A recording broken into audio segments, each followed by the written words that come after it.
What's up, Degenerate Nation? Welcome to the Big Bets on Campus podcast. This is the Big 12 College Football Betting Preview, Part 1. I'm Stuckey, and joining me, as always, my fellow BBOC co-host, Collin WIlson. It is the exciting Big 12 from top to bottom. The way that we're going to break this one out, for Part 1, we're going to do 7 teams. We're going to do all the teams that are, about 12-1 or better to win the league, considered like the 7 teams in the mix. That's Arizona State, Baylor, Kansas State, Texas Tech, TCU, Utah, and Iowa State. And then in Part 2, we'll cover the 9 remaining teams, go through their win totals, and then try to identify which team we think could be worth a flyer, which I think is definitely viable in the Big 12 with all of the chaos. I mean, let's just take a look at the Big 12 last year. Well, we should preface it by saying our podcast started last year with the statement that 8 of the 16 teams could win it, and the 8 that you and I had picked out, none of them were Arizona State. So yep. We should say all 16, right? Including Oklahoma State?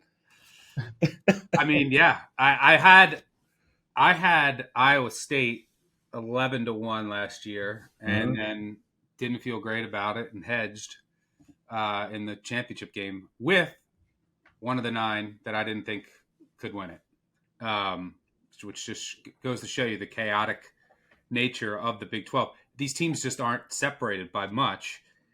Like last year, BYU was picked 13th. They finished 13th in the AP poll. Arizona State was picked last. They won it. West Virginia last year was a bad football team, a very bad football team. Couldn't stop a nosebleed. They were one of the 9 teams alive on the final weekend. West Virginia, because they were sitting at 5-3. Like that's all it took last year. I mean, Baylor 2021. Look at the year before where they were. TCU 2022 came like Arizona State last year. Some teams can come out of nowhere because there's just not a lot separating teams. I told you this before. I went through an exercise outside of my projections where I went through every single Big 12 game and then just said, okay, what do I think happens in every game for the fun of it? And I ended up with a 6-way tie for first. And then I was looking at tiebreakers, and I wouldn't be surprised if we're looking at a ton of tiebreakers going in to the final Big 12 regular season weekend. But I will say with the Big 12 this year, a lot of returning production. You have kind of some polar opposites in where these teams sit, but 7 of the top 20 teams in returning production are in the Big 12. Arizona State, Baylor, Kansas State, Texas Tech, Utah, Houston, and Arizona. Then you have some complete resets. UCF, new coach. They're one of 2 teams with a new coach, and they're both reunions. You have UCF with Scott Frost, complete reset. West Virginia with Rich Rodriguez, complete reset. And then Oklahoma State, which basically just... Have they hit the reset button, or are they just like in pause mode? What are they? Well, I mean, they got new coordinators, and I don't know. They're trying. Not sure how well it's going to go. But yeah, they're outside the top 90 in returning production.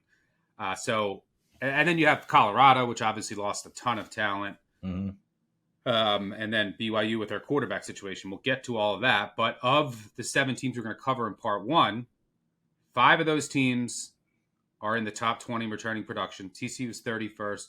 Iowa State's a little further down at 41st. So there's a lot of returning production among these teams that are considered the 7 that are in the mix. Let's start with Baylor. Win best if you want to go over best number you can find over 7.5 minus 105 at FanDuel. Best price to win the league plus 750 at Caesars. The offense last year really took off in the second half of the season. You had Bryson Washington, the freshman running back, but they really missed in the bowl game. He got hurt in the first play. But the offense was a top 10 offense over the final 7 games. A top 5 in terms of 20-plus yard gains and negative play rate. That's a great combo. They were averaging like 40 points and 500 yards per game. Sawyer Robertson really came on. They switched up the offensive line a bit.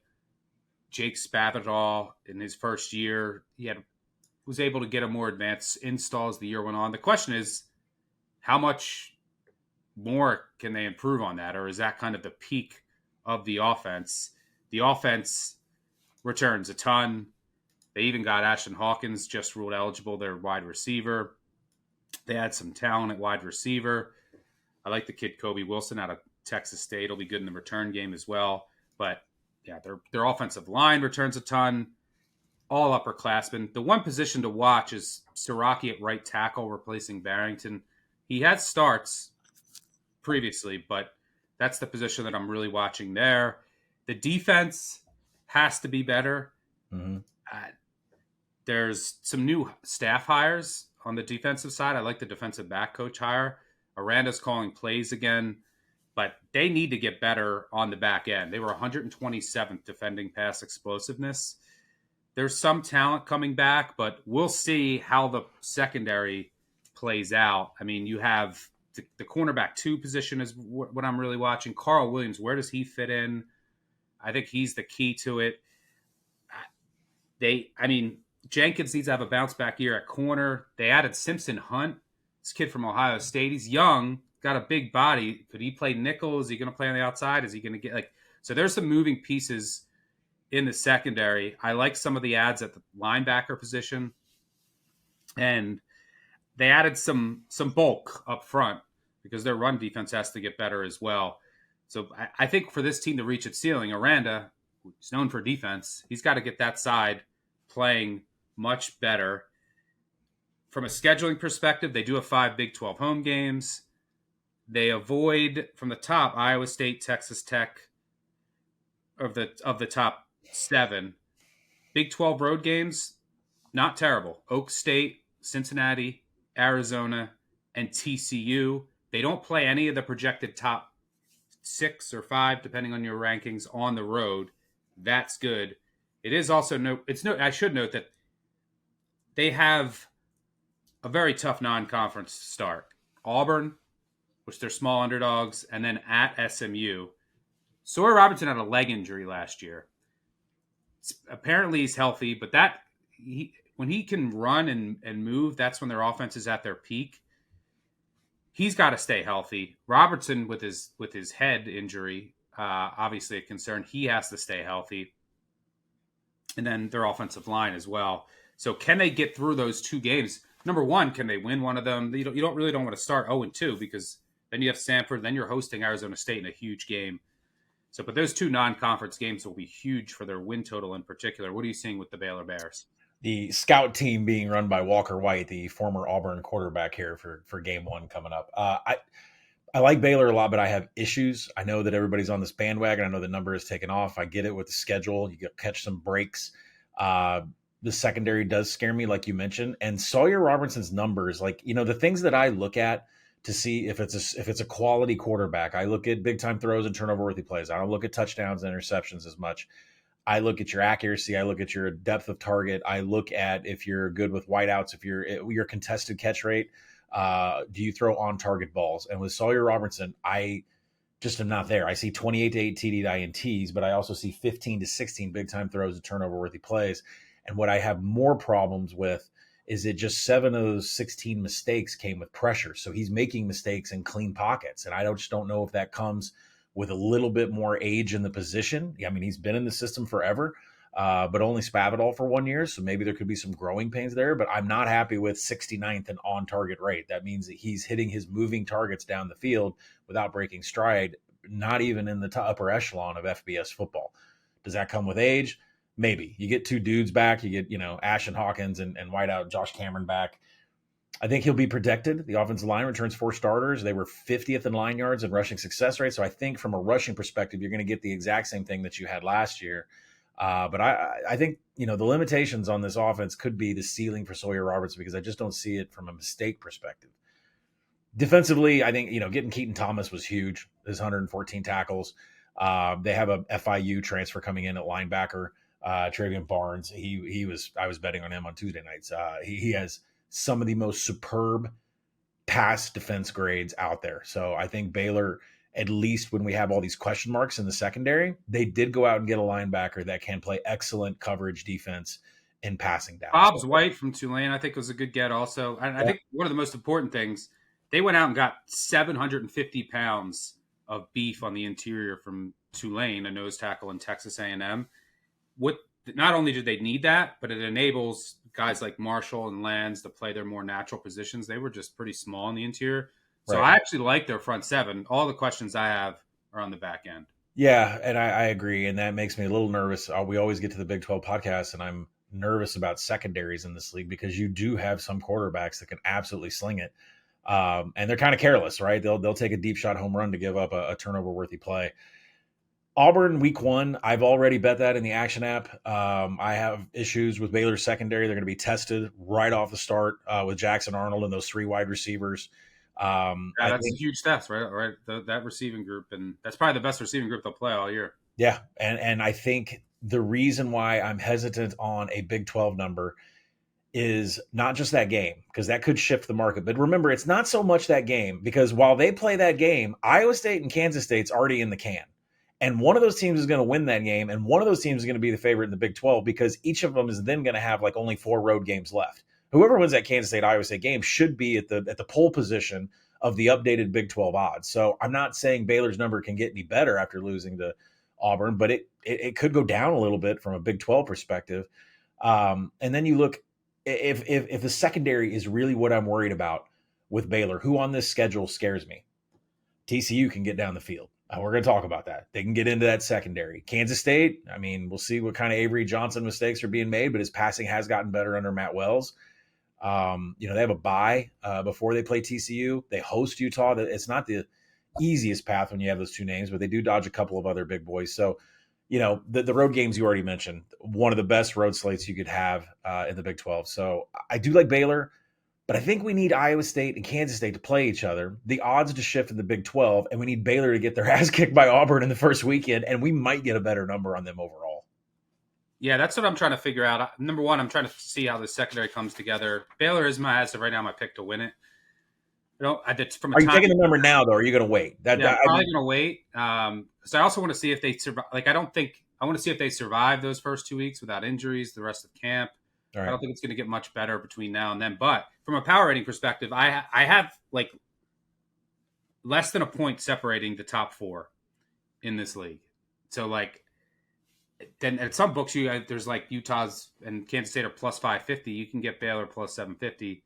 Semi intriguing to me, but every team is like 6 to 7 to 1. But yeah, I'm trying to figure it out from a timing perspective. But I do want to see how this defense comes together and some of the injuries throughout camp and over the first 2 weeks of a very tough schedule. Special teams worth noting, they should be elite, but kicker, definitely something I'm watching. You might have a freshman kicker and some close games. There's going to be close games in the Big 12. That could be noteworthy. All right, let's move on to there's a redshirt freshman kicker, and then there's a freshman, a true freshman kicker. I think we're definitely getting a freshman kicker. So that definitely could be an issue, but the rest of the special teams should be elite. Let's move on to Utah. Just a disastrous year for the Utes. Everything went wrong. Murphy's Law in effect. They went 1-5 in 1-possession games. Did not finish eligible for a bowl. Finished at 5-7. There was injuries all over the place, and the offense was just bad. It was the peak of Cam Rising news, and is he available, is he not? And it just was a disastrous year for Utah. So what did they do? They went out and they brought in Devin Dampier at quarterback. They also brought in his offensive coordinator back, who is going to install a spread option here. It's still going to be run heavy, like 55% run based on historical splits, but there's going to be a little bit more tempo, quarterback run. The question with Dampier is, can he throw consistently and stay healthy for a full season? That's definitely a concern I have because it's a lot easier. This isn't the SEC, but it's the Big 12. It's a big step up in competition. He was only 58% completion percentage, 12 interceptions last year. His best asset is his legs. Can he utilize them to his fullest and stay healthy all year? They do lose some skill position talent, including their running back Bernard, but they bring in some guys in the backfield who I think can be good in this offense, including Parker from Washington State and a New Mexico transfer who obviously knows this offense. The offensive line, arguably the best in the country. You have 6,800 snaps back, 2 potential first-round picks at tackle.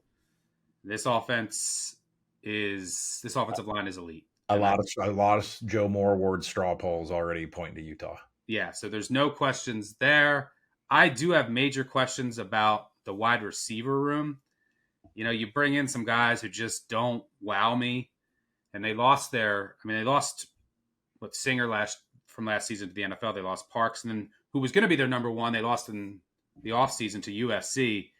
So they're going to need some guys to step up, like Merriweather, Simmons, Davis, Whitmore. Just guys that I'm not overly wowed by. Wide receiver room, a big question mark for me. As far as the defense, they need some depth guys to step up on the defensive line. I actually do have some questions there, but there's only, I think, 39 career starts in the defensive line. Generally speaking, you do trust Morgan Scalley to figure out the Utah defensive line, and they'll probably find some guys, but that's definitely a question. Linebacker room, do lose Barton, but you lose Reed, but Barton is back. You get DeMooney back from injury, Snowden back at nickel. Like, the linebacker room is solid. The defensive backfield, they might start this kid Cotton from Cal Poly. So one of the cornerback positions definitely is a question for me. And then tight end, maybe down a notch. They might be using Barton and Snowden, by the way, on offense some. So we'll see. There's some reports out of camp that's occurring. But my main questions here, Dampier health and his effectiveness as a passer, and then also how does that wide receiver room come together? And then on the defensive side, some of those depth guys got to step up on the defensive line, and one of the cornerback spots I am watching. This very interesting team. Should be a big bounce back season for Utah, even though it's a bit of a rebuild on the defense and the skill positions. The offensive line is just so good, and with a run-heavy attack with Dampier, as long as he stays healthy, that should be effective enough to get them a bunch of wins here. From a scheduling perspective, they do have 5 Big 12 home games, a very easy, I shouldn't say very easy, but a fairly easy non-conference schedule, especially compared to Baylor. They do have 2 road games, but they're at UCLA, at Wyoming, and then they host Cal Poly. From a conference perspective, they host. So they play a lot of the top teams, but they host them all. You got to come to Utah. Texas Tech, Arizona State, Kansas State are all coming to Utah. They only face one of the top 7 on the road, and that is Baylor late in the season. Their other Big 12 road games, West Virginia, Kansas, and BYU in the Holy War, so not terrible in that perspective. Utah, I project 7.84. Best win total you can find out there. You can either go over 7.5, minus 165, or over 8.5 at plus money. So you're looking right around 8 is their projected win total. Best you can find on the win the league is 6-1. What are you seeing with the Utes? Yeah, my win total is 8.8. So you can definitely say I'm in the boat of I love Utah. One of the first plays I put in the app earlier this year was Utah's opening game against UCLA, which was either a pick or -1 at some places, and hopped on that because good luck, Nico Iamaleava with Scalley's 4.25. We'll start on the offensive side first. Now, yeah, we have a lot of questions, but you know what? We've also had 2 to 3 years of Cam Rising mystery injuries, mystery playing time, and we don't have to worry about that anymore. Now it's literally maybe an injury that happens on the field that we can see that would keep Devin Dampier out, but his offensive coordinator, Jason Beck, coming with him from New Mexico is going to be electric when it comes to what the Utes have seen on the offensive side of the football. I mean, remember, we've had to pull defensive backs to come and play running back for the offense here. We've had pig farmers. I mean, this has been a bare bones offense for so long. Now you're getting a quarterback that created a missed tackle on 34% of his 160 carries at New Mexico. I get the competition. I get how you can juke anybody in the Mountain West out of their shoes. But that's almost a rate of Ashton Jeanty last year. Ashton Jeanty, 40%, created a missed tackle per his carries at Boise State last year. You mentioned Wayshawn Parker coming in from running back from Wazoo. 20 explosive runs, averaged 3.5 yards after first contact. So not only can he burst But once he gets touched, he can still juke a little bit and get rid of guys. Now, Dampier does get his multi-use weapon from New Mexico. You mentioned it, Ryan Davis. He had 130 snaps in the slot and from the wideout position. So he can really line up anywhere and hopefully plug some holes up where we might have some empty things in the cupboard at wide receiver for Utah. He had 2.1 yards per route run. That is just above being explosive. His ADOT, his average depth of target, was at least 12 yards. So this is Dampier's warm blanket at night that he is covering up with. It came with him. And you mentioned the offensive line. It's going to be elite. On the other side of the ball, I don't have as many questions or concerns, I think, as you do. I mean, I love the 4-2-5, the best front six in all of the Big 12. Their linebacker, Lander Martin, he comes back with 3 tackles for loss and a couple sacks. They got their nickel position back, which is extremely important to them. They were top 20 in Havoc. I don't see anything changing from a success rate, a quality drives, a finishing drives that finished all top 20 in that too. I just don't see. Yeah, you can usually count on their D. And last year, their D had no help from the offense. If it can get help from the offense, and it's an offense that, even they're going to use more tempo, can have the ball more. Yeah. That'll help their defense as well. You can usually trust Scally. So I'm not worried about their defense. There's just a couple positions. Their defensive line, they need some depth guys to step up. That usually does happen to Utah in one of the cornerback spots for sure. But my questions are more with Dampier. I'm not as high as others. And we'll probably wait till September 20th when Texas Tech comes to Rice Eccles and has a come to Jesus Big 12 moment to see if they can hang on the road with a team that's really been, doing it for all these years, even back to the Pac-12 days. I think that's the big part of their schedule. There's this, when you have a conference this size and you have so many potential tiebreakers, at least Utah is going to face most of these guys head to head, and they get them all at home, like you mentioned. Like Utah and Arizona State, that's in Rice Eccles, and both teams are off a bye. Utah and Baylor, sure, that's down in Waco, but both teams get a bye. So Utah has an advantage even going to play one of their biggest games of the year and having fresh rest to do it. You want to talk about an advantage against Kansas State on November 22nd, the weekend before Thanksgiving? Kansas State will be on back-to-back road travel there. There are advantages in this schedule that favor Utah, mostly having them at home, but their bye weeks fell into 2 places against some of the top-tier echelon teams, and I will trust this coaching staff with extra time anytime. So the bet, I do like the over. If you want to play it that way, that's fine. The bet for me is plus 280 to make the Big 12 championship game.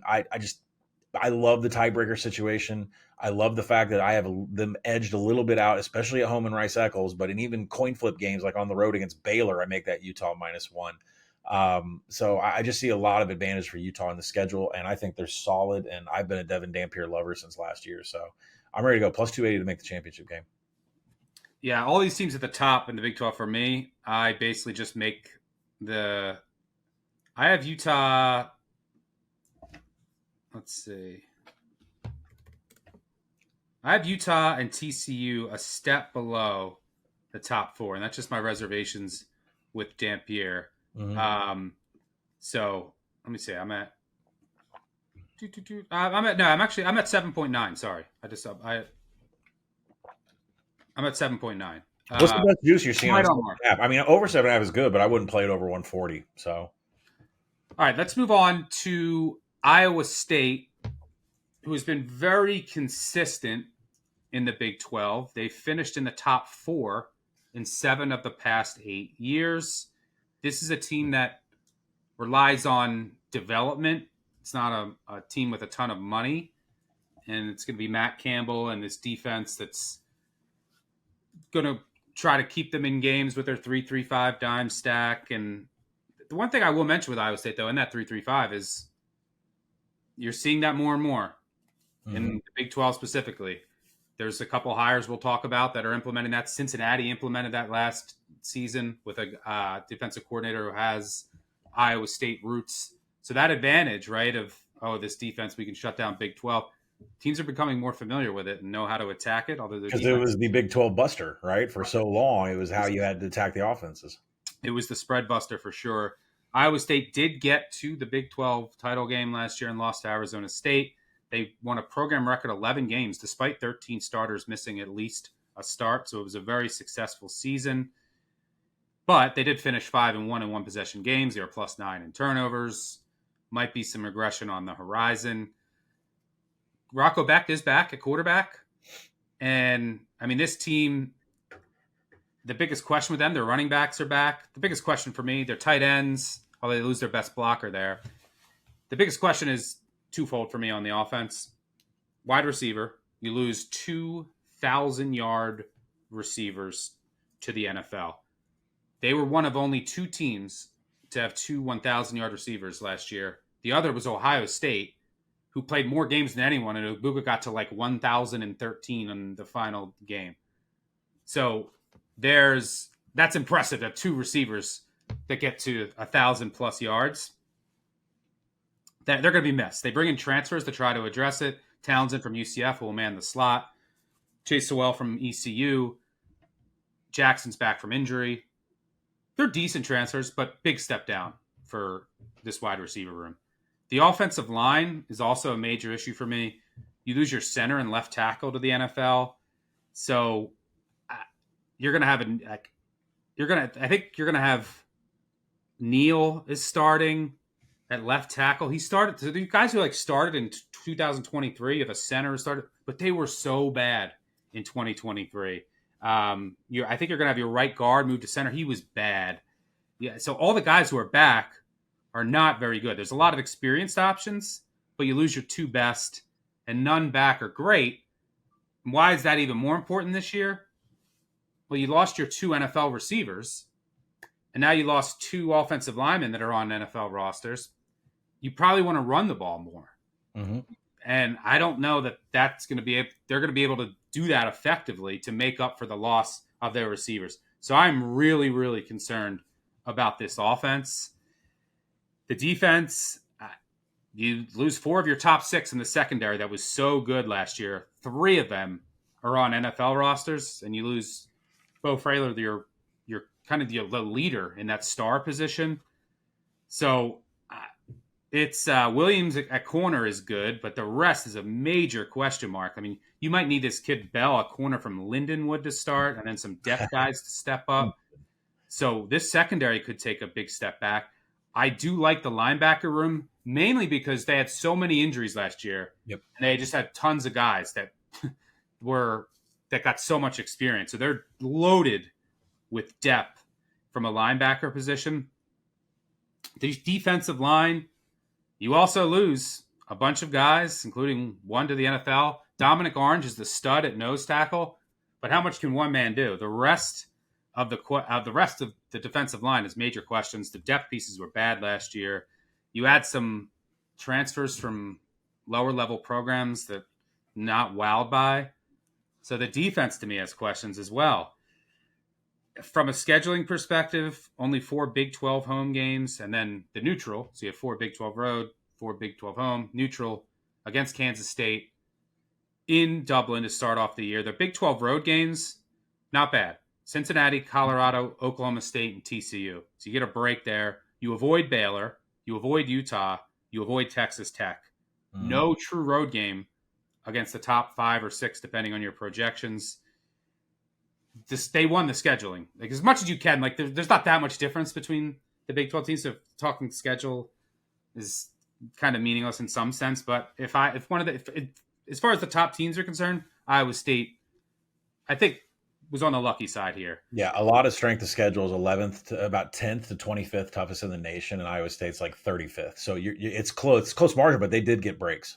Yep. And yeah, I mean, look, the one thing I will say, they play Kansas State in Dublin. There's no break for the next 3 weeks. So they get South Dakota at home. They should win that game. But then you have the Cy-Hawk rivalry, and I don't think Iowa State's beaten Iowa at home in like 15 years. That game will be pretty big for the win total.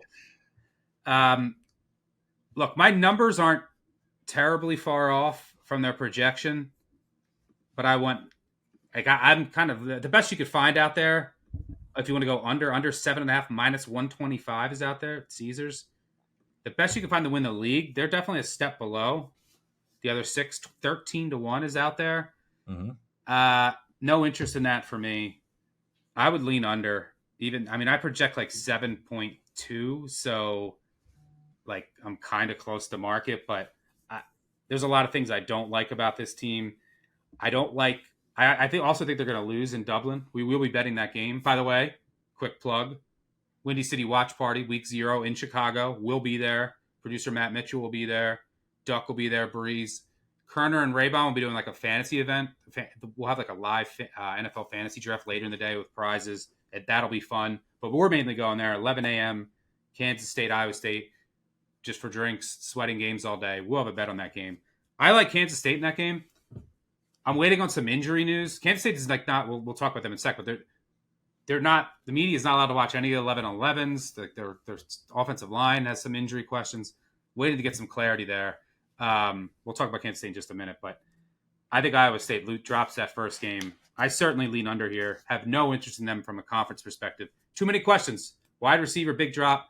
Offensive line's a major question. I don't think they're going to be able to run the ball effectively. And then on the defense, the losses in the secondary were massive. And the defensive line, I don't think they're still going to be able to get any pressure, which puts even more onus on that secondary that I think takes a big step back. So I'm out on Iowa State this year. What do you see? I am 100% completely in on Iowa State. I love Iowa State. I love Matt Campbell. And I think the thing is we started a year ago and all we could talk about was Rocco Beck's freshman season and how amazing it was for a freshman that he had done from TDs, from big time throws. Like his arm was insane. His turnover-worthy play rate actually moved from 2.6 to 3.6%. It got worse last year, and despite having the 2 best wide receivers in the conference. Well, that's because Iowa State football got a little bit farther away from what they were generally doing, what their whole moniker, what their whole identity was. They changed it because of Noel and Higgins, because they had these outside weapons. Now, 48 TDs and 17 interceptions into 2 years. I think Rocco Beck is ready to cook and get back to what makes Iowa State football so special on the offensive side. And what is that? Massive tight ends that are healthy. And right now we've got 3 of them, both Gabe Burkle and the massive 6'7", 250 plus Benjamin Brahmer. They both return at tight end. They had 50 targets last season. There, Brahmer is there's a baby freshman out there last year. Matt Campbell's been excited about him for years. You're going to get both of those guys on the field at all times. So Iowa State is going back to the traditional 12, and Cooper Anderson, the redshirt freshman, is going to get playing time, and you're going to see a lot of 13. You're going to have tight ends in motion, confusing the shit out of Big 12 defenses, banging heads, taking short passes from Rocco Beck. The numbers that Rocco Beck put up his freshman year when they were so stellar that's exactly what they're going to go back to here. And I expect Rocco Beck to return to 2.6 turnover-worthy play rate, because it's going to be a shorter passing game, because it's going to get back to that Iowa State Matt Campbell offense that they've already had. Now, Chase Sauer. I will say that is the way. That is like kind of the new wave. You're seeing this in the NFL, college, teams that can utilize more tight ends, more multi-set back formations are going to start to have more success, because this is a cat and mouse game. And the Big 12 is a enormous microcosm of that, because what did we just talk about? The 3-3-5. The Big 12 is known for spread offenses, right? Come out, put up a ton of points. Iowa State had this 3-3-5 dime stack that was built to slow those spreads down. Well, everyone else started adopting some of those principles. You have this, 3 high safety, a lot of 3 high safety looks, and that's now been adopted. The zone read options been now. When you're a defensive coordinator, this is one of the first things you do on the first day. We got to stop the zone read. We got to stop the spread. So, how do you counter that if you're an offense? More backs, more tight ends, more running. You even saw this in the NFL last year. So, transitioning back to that type of offense could work in their favor, as all these other defenses in the Big 12 adopt the Iowa State defense. Maybe it's a bit too late, but I'm just too worried about the offensive line. So good. Okay. I hear you on that. But there is an offensive line that's going to have a lot of shifts, a lot of pulling guards, a lot of movement. We are getting back to what made Iowa State offense special in the first place, and just a headache for defensive coordinators to defend. Now, Chase Sauer does come in from ECU, 2.8 yards per route run. That is serious for a wideout. That is explosive. So there are over 100 starts on the offensive line, but I don't think the talent is there from Iowa State that you've seen before. Now, Stuck, you mentioned the linebacker core coming back. The one player that got knocked out last year, where we were considering should we still be betting Iowa State, was Caleb Bacon. So Caleb Bacon is now back after his 2024 injury. He had 22 pressures in 2023. And then I think the edge that you need to know, probably make or break for this three-man defensive line is you got to have pressure from the edges. You got to have solid contain from the edges. They went out and they got Tamatoa McDonough. He brings in 40 pressures, 27 hurries, and 7 sacks to the edge position. Yale kid, yeah, Yale from 3 years. And if you're a WWE fan, Tamatoa McDonough is the combination of two wrestlers. So that's actually kind of a fun thing to say. So yeah, the whole team just had 17 sacks last season. Like the havoc was just gone from these guys. Pass rush, not there. So we're going to see if they can get back to that. They can make pressure with 3. But if there's a worrying point for me supporting Iowa State, it is Tamatoa McDonough and his defensive line stabilizing that 3-man front so the back 5 can do their job. Yeah, because last year they didn't get great pressure, but their secondary had so much talent. Right. They were okay. They're going to have to get more pressure this year because the secondary is not going to be as good. And corner Jontez Williams comes back, and safety Jeremiah Cooper comes back, and they'll provide a combined 12 PBUs. The other spots are we got to find more talent here. But, like the first thing you said when we started talking about Iowa State is a team that grows their players. This is a team that matures and coaches and builds their players instead of going out and doing portal snags. So I'm a big fan of Iowa State this year from the scheduling perspective. You play Kansas State, Iowa State on week 0, but the inverse effect of that is you get 3 bye weeks during conference play.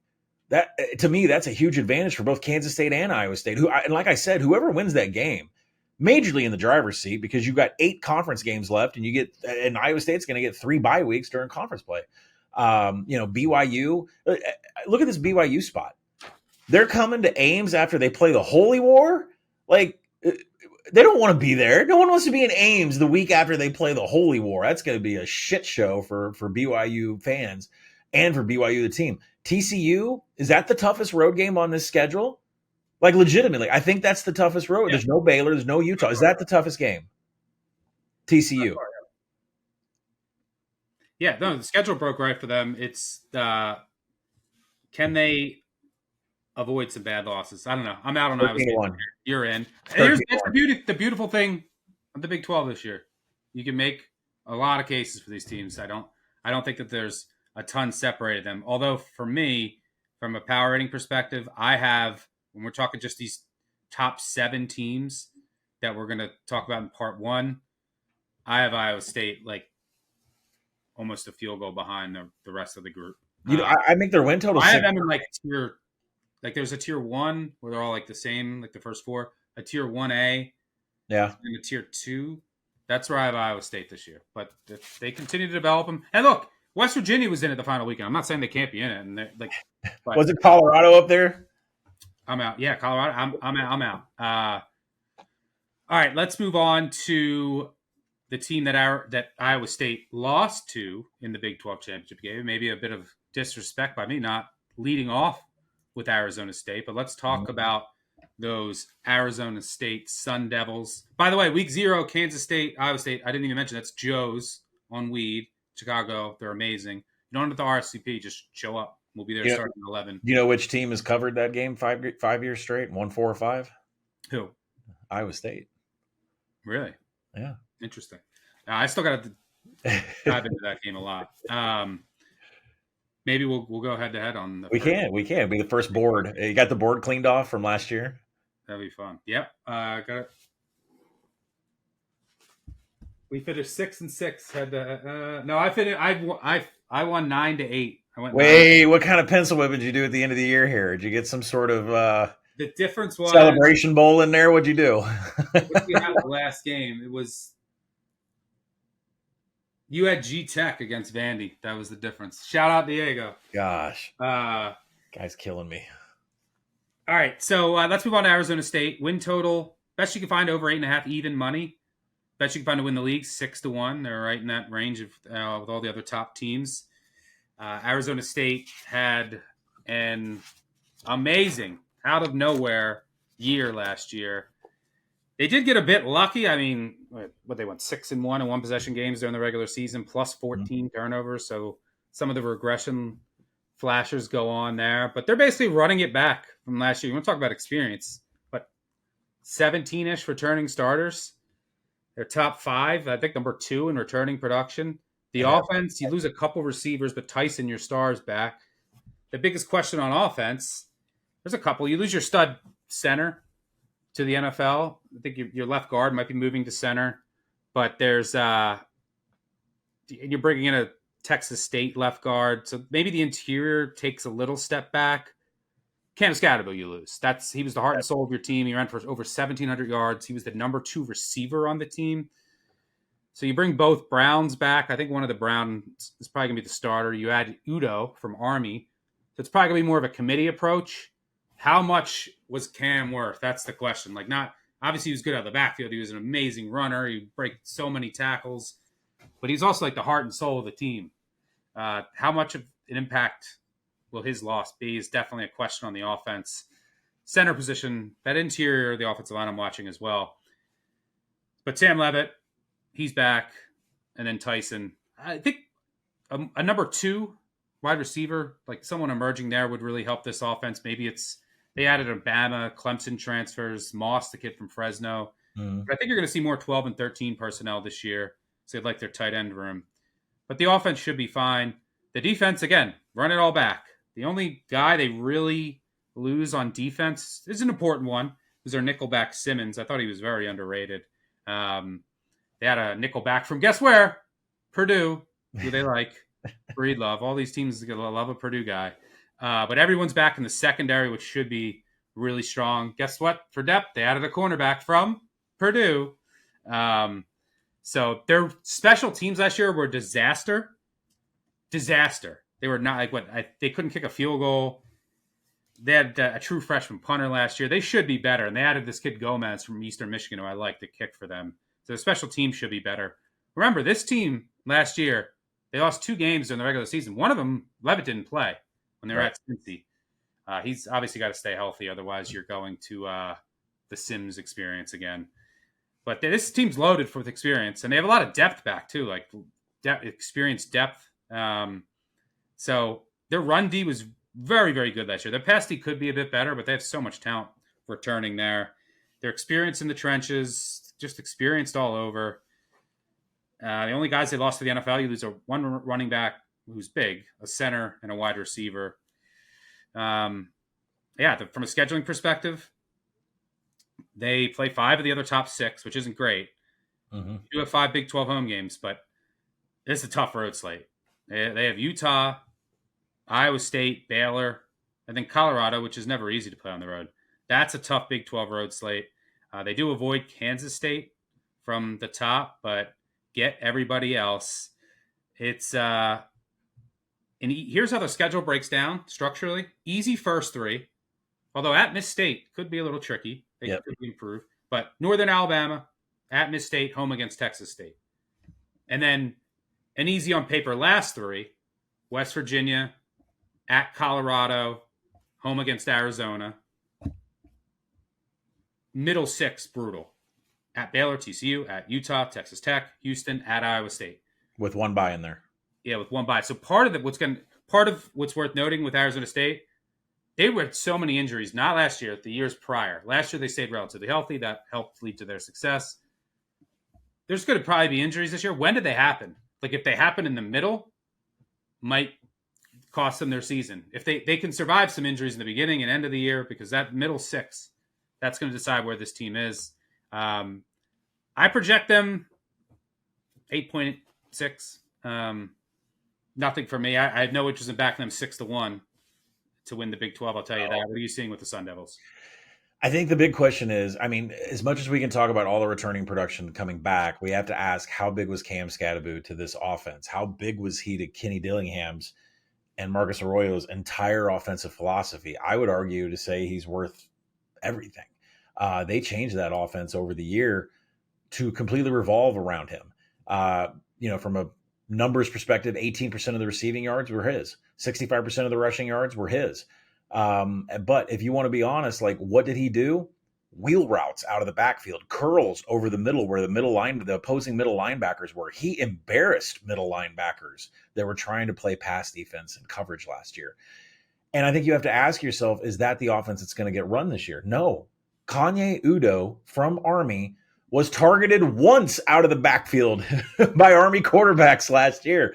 We don't know if Kanye Udo even has a set of hands, because the year before when he played for Army, he was targeted once too. 2 targets in his entire college career. So I'm not saying that he can pull off what Cam did last year for Arizona State, which is curl routes over the middle, just making linebackers look just, burning them.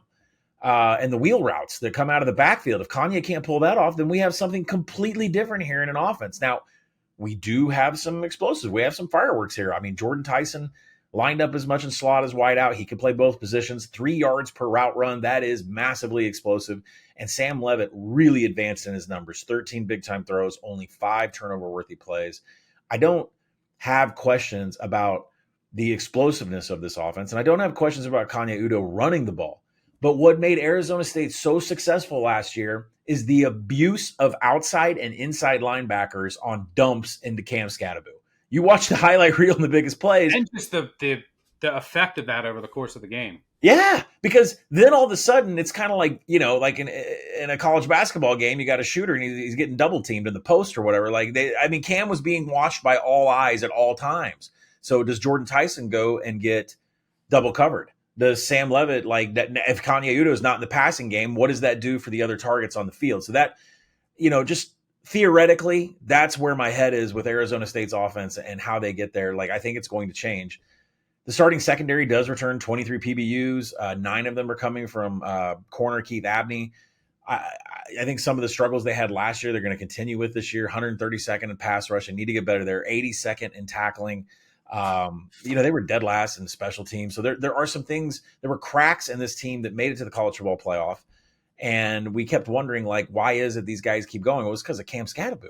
It was because of the whole entire offensive philosophy. And you mentioned the schedule, 5 home games, but Baylor at Utah at Iowa State. My number only gets up around 7.5. I am under 8.5, minus 105 on this team because I think there's 4 games on this schedule that are just too tough to win. I mean, you're going to Ames, right? You're going to Utah. They're going to be off a bye. You're going to Waco. I'm not sure Mississippi State is a win. I'm not really sure that's an easy win. I mean, I know I project this 6.5, but I mean, you're still going down to listen to cowbells for 4 hours. And maybe you get the Jefferson Pilot 11 a.m. spot, right? I don't think that Mississippi State game is the easiest. So I'm going under 8.5 here. If I had to, I'd go under, but my numbers say pass. All right, let's move on to Kansas State. Last year, disappointing year. I mean, they should have been better. They outgained 12 of their 13 opponents. Ended up finishing 8-4 in the regular season. They are win total. You're looking at best you can find out there over 8.5 even money, or over 8.5 minus 110. That sees they're 6-1. You're right in that range with everyone else. Avery Johnson's back at quarterback. He's got to be better. He's got to be more consistent. He's got to improve his footwork. He's got to stay healthy too. But can he take that next step? And he's best when he can move, when he can use his legs. It's an electric runner. He's got to improve his footwork when he's passing. There's a consistency there, but he also has to stay healthy. We saw him get banged up last year because if he's not running, then he's not going to be anywhere close to the caliber of player that he can be. Running back, you have Edwards taking over for Giddens. Can he carry the lion's share? Can he be that workhorse back? That's certainly a question. Wide receiver, you lose everybody except Brown, which I think is fine. I don't think that anyone was really a major asset that they lost. But guess what? They added a Purdue transfer who they are counting on. Ryan Walters supplying the entire FBS teams with a portal roster. And then, added a couple other guys who were interesting. But the wide receiver room is definitely a question. They like their tight end room. Look out for a 5-star, Lincoln Cure, although he's dealing with an injury. The offensive line last year was so good. It really came together. They were elite. Now they lose their offensive line coach, and they lose 3 starters. And they lose one of them to the NFL, one of them to Washington, both their tackles, and then their left guard. So there's definitely some questions here. They're counting on this kid, Fitzpatrick, to start from Ohio State, but he had a medical issue, and he's still on the sidelines. I don't know what the deal is there. So we'll see how the offensive line comes together. You're probably going to need a couple of these transfers from Pitt, Penn State, and Ohio State to help fill out the gaps. But the offensive line goes from a strength to a potential weakness. We'll see how that comes together. Defensively, you lose Mott, your best pass rusher. This is what I'm really worried about because I like their linebackers. A lot of their depth guys and defensive line are back, but if they're not getting the same amount of pressure, their secondary, which wasn't great last year, I have to say they blew a lot of coverages, but 3 of those guys are on NFL rosters. You lose both your corners, you lose one of your safeties, and your nickel back as well. 2 of those guys are on NFL rosters, and a couple of the guys you added are dealing with injuries.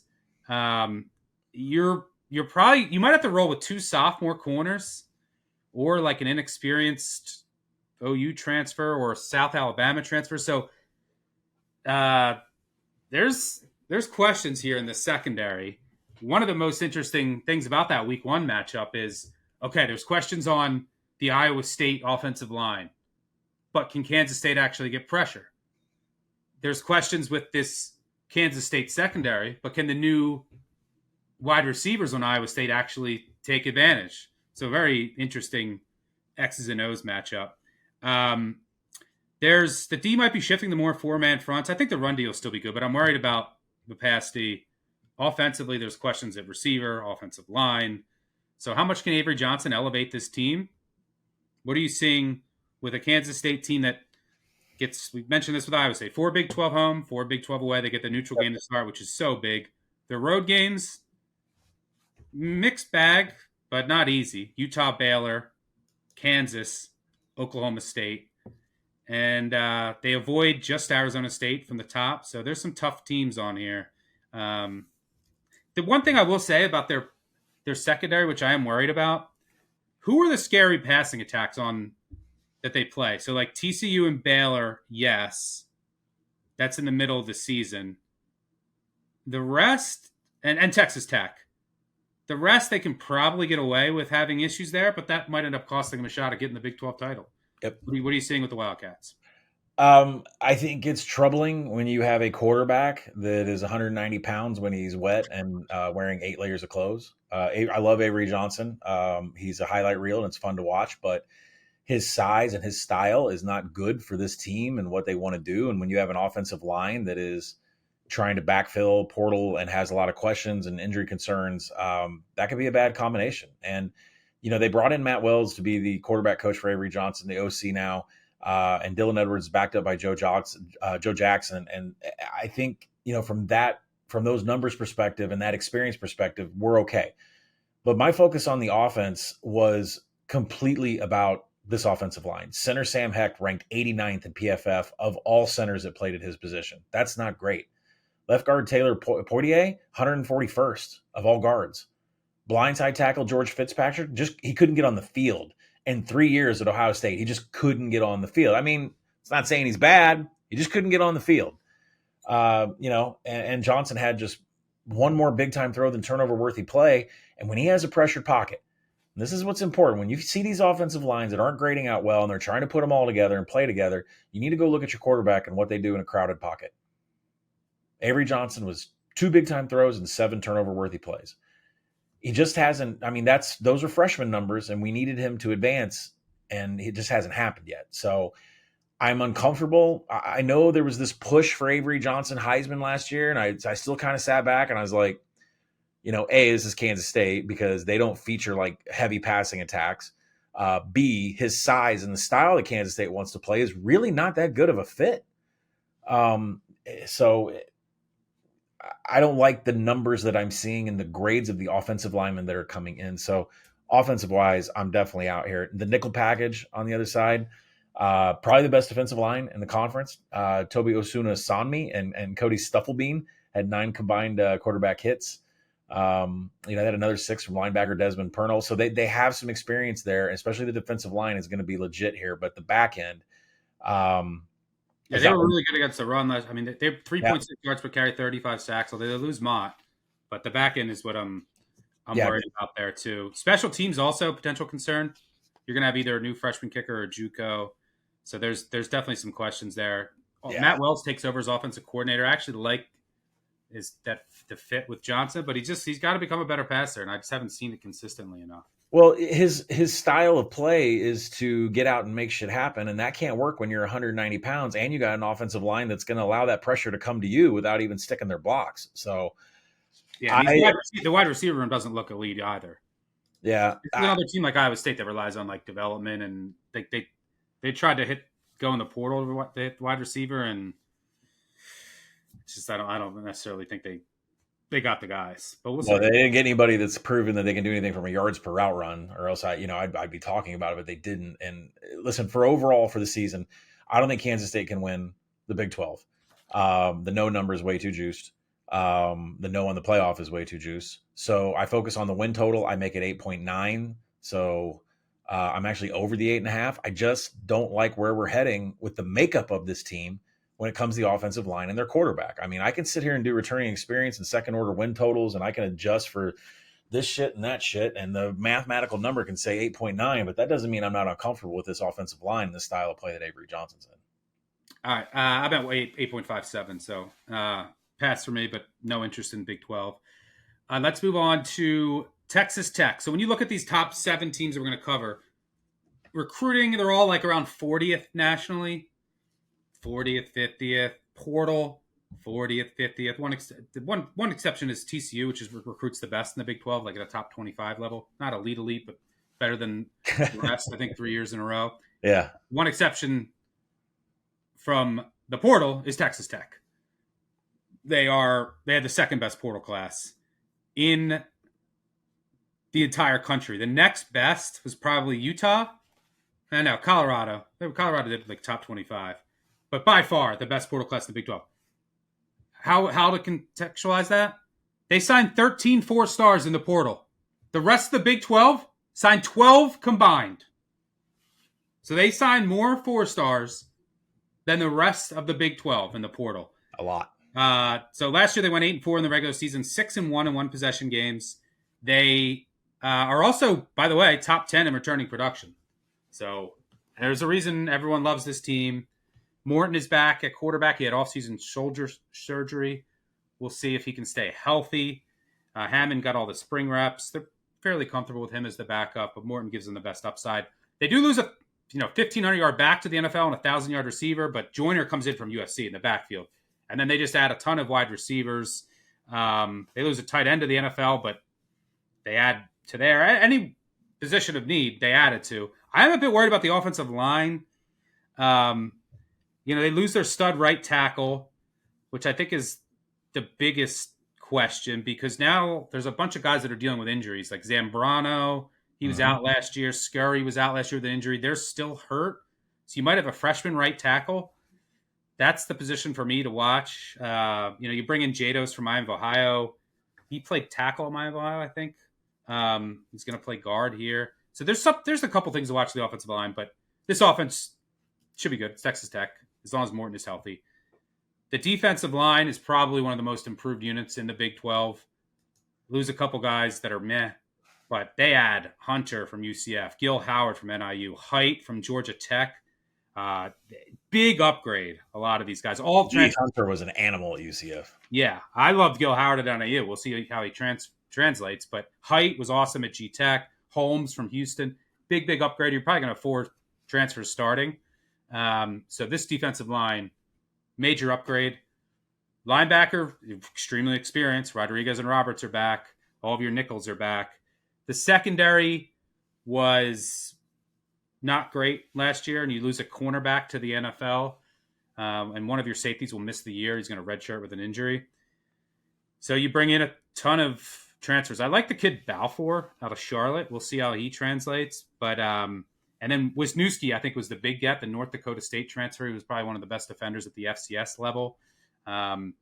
So I think they probably upgraded in talent. We'll see how it comes together. Their special teams have been elite 3 years in a row. They do lose a field goal kicker, their kickoff man, and a kick returner. They had the Buffalo kicker, who was pretty good last year. But we'll see if the special teams can maintain that level of excellence. They also bring in 2 new coordinators. Mac Leftwich comes in from Texas State, air raid guy. He has a Morris Leach background. New defensive coordinator Sheil Wood, we both really like. I thought they did really good hires there. Their development has been pretty iffy under Joey McGuire, who, I don't know. I'm still not in love with him as a head coach. They've struggled on the road. And just developing some of these guys, and they'll drop a road game. Remember they lost at Wyoming. So that they always scare me on the road. Now, the good thing is they're scheduled to open the years. Pine Bluff, Kent State, Oregon State at home before going to Utah. So there's no like tricky road non-conference games to worry about. Their strength of schedule is what, 70th? So they have the easiest overall schedule, mainly because of that soft non-con. They do only get 4 Big 12 home games, so maybe those road woes show up in conference play. There are 5 Big 12 road games: Utah, Arizona State, Kansas State, Houston, and West Virginia. Not easy. Nope. They do avoid Baylor, TCU, and Iowa State. I'm assuming they go 7-0 at home. Like their home games, I mentioned the non-con. You got Kansas, Oak State, BYU, UCF. That's like their floor. What they do on the road is going to determine whether or not Texas Tech gets to the Big 12 championship game. But they went out and they spent at the Matador Club. They got money. I mean, you're talking like $250 million facility upgrades. But the deep line transfers, I think, were the biggest news. They couldn't get pressure last year. That'll help their secondary a lot. There's still some questions here. The team has all the talent. Might be getting a little bit too much hype. What say you? Does this not feel like Ole Miss? Like, I mean, the hype train started 5 months ago, and the money's flowing through, and now we're national. The people around there are thinking national champ. I mean, it feels like Ole Miss. This does feel exactly like Ole Miss, but they do have a little bit more returning experience, than Ole Miss, and it is the Big 12. So maybe it's a little easier to do this in the Big 12. But it wasn't the greatest transfer class. Like the transfer portal isn't as good as it was a couple years ago. Right. But from you can't argue with the talent that they brought in, but you got to assemble it. It's got to come together. Now the good thing is they have some returning production, as top 10 in the country. But yeah, I think they're getting a little bit too much. Well, it's definitely inflated. We'll just start there, right? I mean, there's a couple of if this and if that, and the first if is Baron Morton, and can you stay healthy? I'm not sure if the kid can. I mean, right behind him, Will Hammond came in with pretty high, a pretty high recruiting rating behind him. So we'll see as a redshirt freshman if he needs to step in for Baron Morton. But generally, he's always been a quarterback here to back up and let Baron go nurse an injury. We'll see if that comes out again. 21 commits in the portal, 13 of them being 4 stars. Just blew the Big 12 away, these NIL budgets. And Baron Morton lowered his turnover-worthy player rate from 4.4% down to 2.8% last year, while improving his on-target up to 55th in the nation. He's getting more accurate. He's making less mistakes. He needs to have a clean bill of health every Saturday. Caleb Douglas, 2 yards per route run. Koei Eakin returns to the wide receiver group, both wideouts.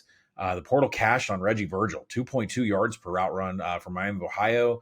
They got JUCO guys, MAC guys, ACC players for the offensive line. They're coming in at 130 career starts, one of the highest in the nation. And Sheil Wood as a defensive coordinator, I think, is one of the best hires of any coordinator out there. I don't think it's being talked about enough. It's going to be a 3-4 hybrid defense. It's going to have multiple looks. You're going to see standing up ends. You're going to see a lot of hidden blitz packages. The defensive line, probably the best in the Big 12. Linebackers Ben Roberts and Jacob Rodriguez are the top 2 returning tacklers, 209 combined. And edge David Bailey from Stanford. Like, I know not a lot of people got a lot of Stanford football in last year, but he brings a lot of sacks. And Lee Hunter, like I said, you couldn't find somebody to plug the A gaps better than what Lee Hunter did for UCF. So I have no questions about the talent. But why does Texas Tech consistently a 7-8 win team and ended up in the Liberty Bowl, right? And I think they might have shored that up from a defensive perspective. I do believe in Sheil Wood from the coaching perspective, but we'll see what Mac Leftwich is going to do. The 5 conference road games, really, that all could be tiebreakers: Utah, Kansas State, Arizona State, all of those being on the road does not make that any easier.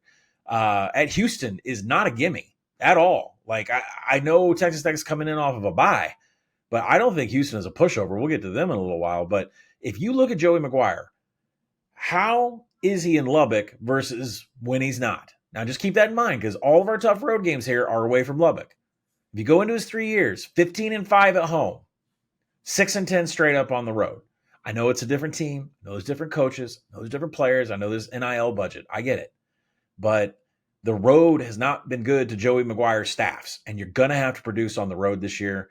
I'm going to go under 8.5. I make it 8 on the dot, and I think it's just been too inflated. I think did this open 7.5? I mean, it's just been blown out of the water for months. I've been waiting.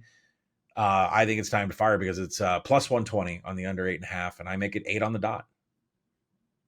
Texas Tech, yeah, the best you could find out there, 6-1 to win the conference at DK. Over 8.5.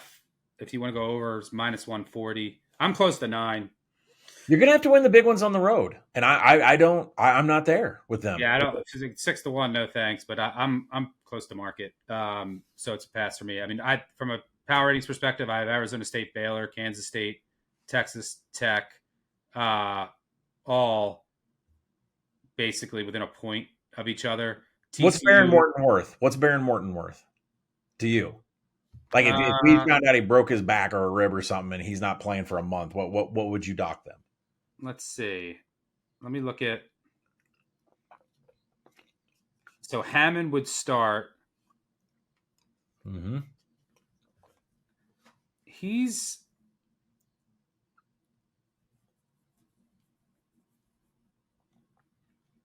Oh gosh, Mitch Griffiths is here from Wake.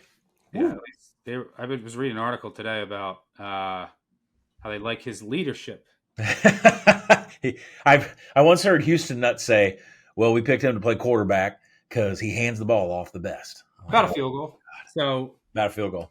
If I were to downgrade Texas Tech, say Morton got hurt week 1, if I were to downgrade them by a field goal,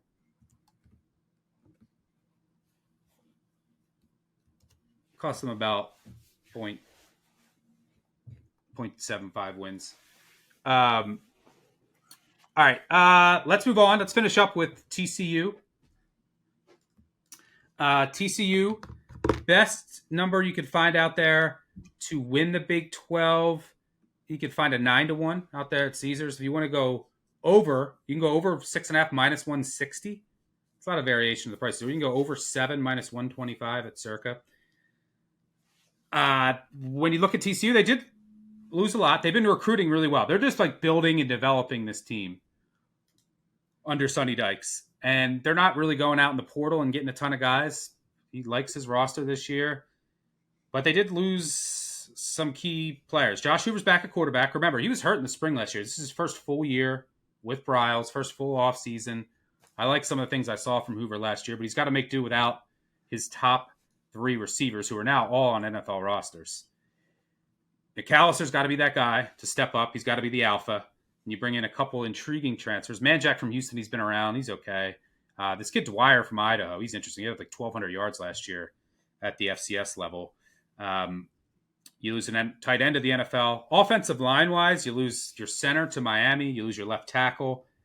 You do get a left guard back from injury. You get, your other left guard is probably moving to center. The key might be your freshman left tackle, Hughes. I think he's the key to the offensive line. Talented kid. Can he hold that position down? We'll see. Defensively, linebacker, you're set at, I think, with Obiezer and Elam Zor back. Maybe some depth issues, but linebacker, I think they're okay. Defensive line-wise, still a question. Defensive end looks better. Defensive tackle, still a question for me. In the secondary, you lose some talent. You lose both corners to the NFL. Abe Kamara, your nickel, has been around a while. He's gone. Some of the guys that you brought in are okay for me, but not great. I think Jackson might start, the Washington transfer. You have Bud Clark still around. Johnson's back at safety. So there's some talent there, but I'm a little concerned. The D had injuries last year, but they get some guys back. They just have to improve their run defense. Was really bad last year. Their third down D was bad, and they just got to find the right cornerback duo. Their defensive backs were elite last year, despite no havoc up front. And their defensive backfield's probably going to take a step back. Andy Avalos in year 2 has to find a way. This is what he's known for, to get more havoc. So this team's good.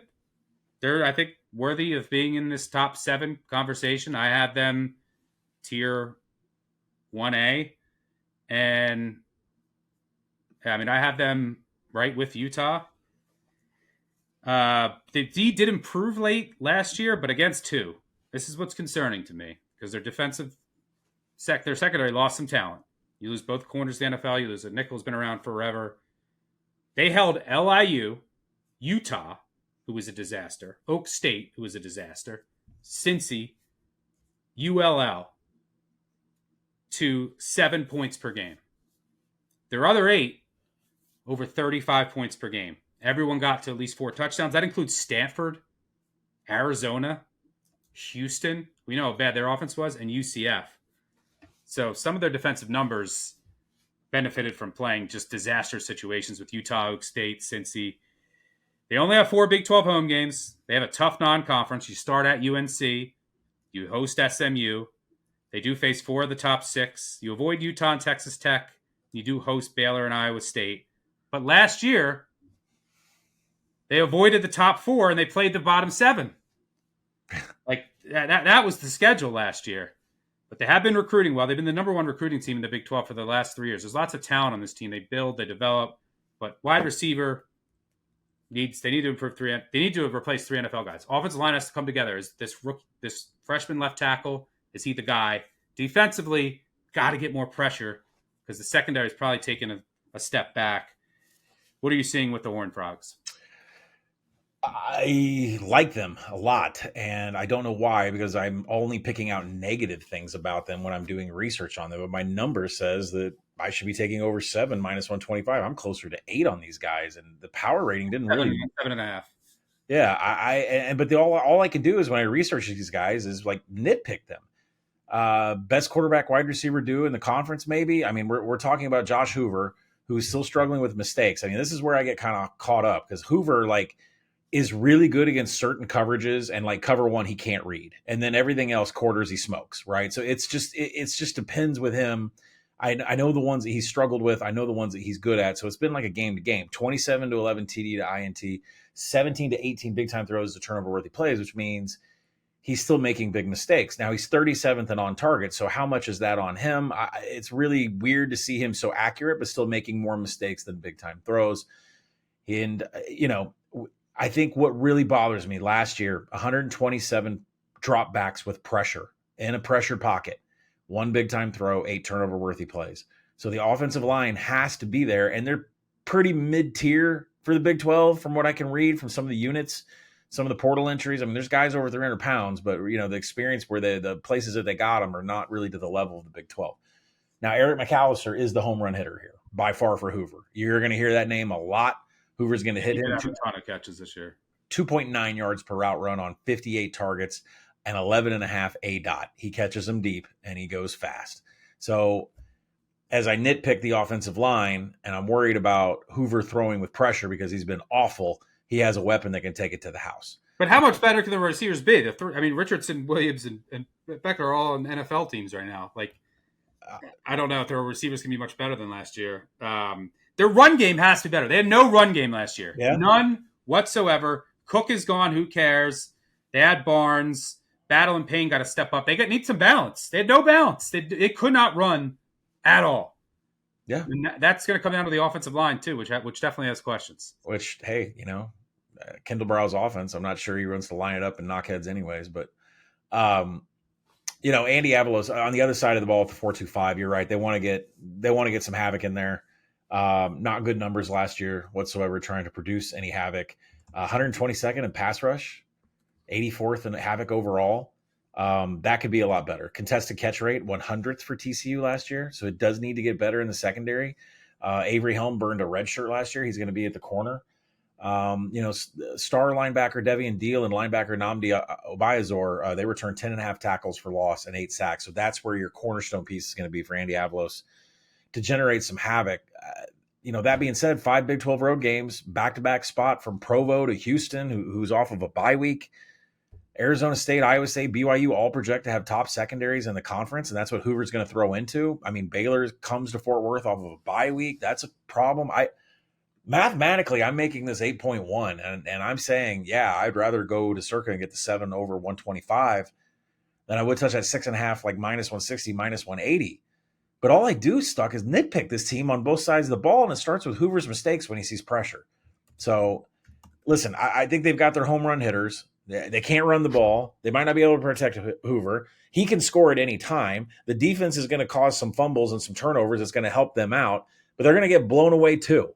So this team is a little bit tough to handicap, but I'm over. I'm probably going to end up being over with my wallet and in the action app. TCU's taking some money against UNC. Big money. Line's They flipped. should. Over a field goal.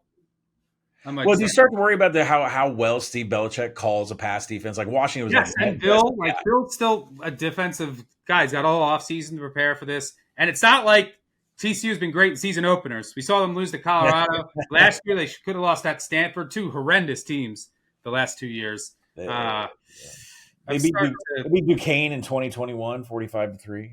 I'm starting to get – well, yeah, Dykes wasn't there. But Dykes that's not the best track record early. I'm starting to get an itch on UNC. Let it flow. I would lean over. Especially let that shit flow. I would 6.5 juice. I think this is definitely a 7-win team, but I project 7.5. All right, that'll do it for part 1. We'll be right back with part 2, but thanks for tuning in. Thanks for Colin for joining me. Thanks to our producer. Make sure you subscribe, tell friends, tell any 5-star reviews. They really help us out this time of year. I'm going to do some giveaways, some contests. Leave one if you can. But we'll be back with part 2 covering the other 9, trying to find a sleeper. Catch you all on the other side. Cheers. Peace out.